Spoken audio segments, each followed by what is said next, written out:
I have 51 hours to live. Hello, thanks to the law on decent death, the state of Oregon. On Tuesday, I will finally end my fight with cancer. In the process of preparation, I had to give up painkillers in order to at least partially regain my dignity and sobriety of mind. Who I was doesn't matter anymore. I'm in a lot of pain. I was tired and finally my desire to leave was treated with due respect. If you want, ask questions.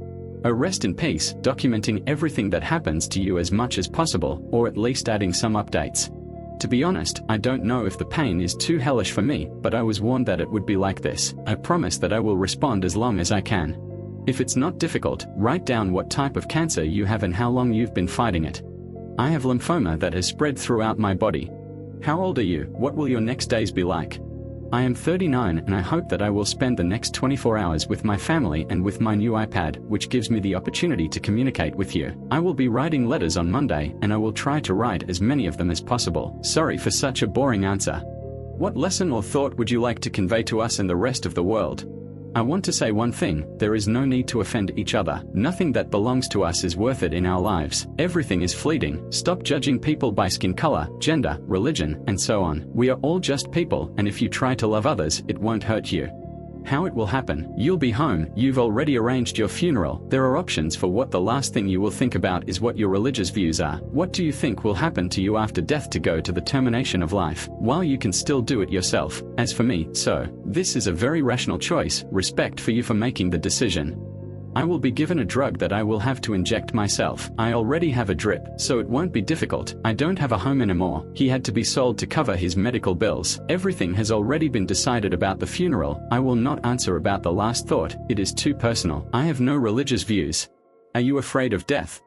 I'm very scared, but I won't tell my family about it. I just hope it doesn't hurt. I regret that I did not have time to do something about just one thing. I once bought an engagement ring for my high school sweetheart, but I never gave it to her because I got into a stupid fight that landed me in the army for a long time. So life flew by. I only regret it. Damn it, you just inspired me to go tell my girlfriend I love her. I went to my boyfriend to hug him, but is too busy playing Call of Duty. Well, I tried.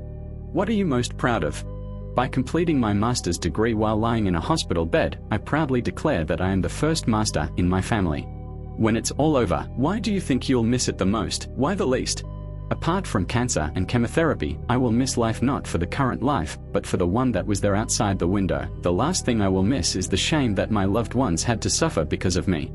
I will remember you. My question. Many call the law a worthy death, suicide, with medical help and oppose it. You can try to convince these people somehow and explain your decision. Thank you for sharing the last hours of your life with us. I cannot suffer. This is the right of any person. Why do they want to take it away? If they are worried that people are going to start euthanasia one by one, then I will disappoint them. To get approval for it, you need to go through a lot of doctors who need to see the point. I don't think these people realize how unbearable reality can be. The most pleasant memory. How my nephew overcame cancer. He had it as a child. Fortunately, the Children's Hospital of Philadelphia fixed everything. It's been 9 years now. There are no new tumors. In second place was the summer when my dad and I traveled around Alabama and went to baseball in every city. Do you believe in an afterlife? Did it affect your decision in any way? No and no. My decision was influenced only by pain and fear. I can't walk anymore. I can't travel. I can't love. And if my fate is to suffer, what is all this for? How long have you been fighting cancer? 6 years old. Unfortunately, the tumor has spread through the brain and there is no way to operate on it. Another question, why did you choose to leave on Tuesday and not on Friday, for example? It's my sister's birthday on the 18th. I really didn't want her to spend it in the hospital or at the funeral. Thinking about doing something meaningful in the last 2 days, something I've always wanted to do.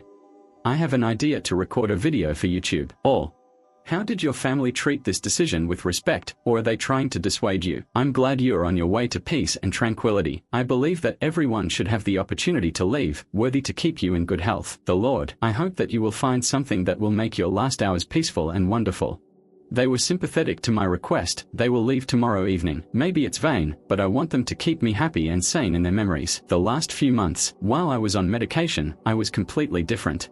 If you suddenly want someone to be with you in the last few minutes, I will be glad to come to you from San Francisco. If anything, right in person. I'm ready to leave even today. Can I ask you a question? I've always wanted to ask it to a man who is on the verge of death. I really want to improve my social